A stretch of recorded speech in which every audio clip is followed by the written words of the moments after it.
تین طرح کے لوگ وہ ہوں گے جن کی طرف قیامت کے دن اللہ تعالیٰ نظر بھی نہیں اٹھائے گا اور نہ انہیں پاک کرے گا، بلکہ ان کے لیے دردناک عذاب ہوگا۔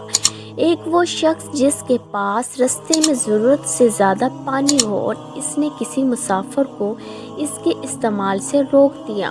دوسرا وہ شخص جو کسی حاکم سے بیعت صرف دنیا کے لیے کرے کہ اگر وہ حاکم اسے کچھ دے تو وہ راضی رہے ورنہ خفا ہو جائے۔ تیسرا وہ شخص جو اپنا بیچنے کا سامان عصر کے بعد لے کر کھڑا ہو اور کہنے لگا کہ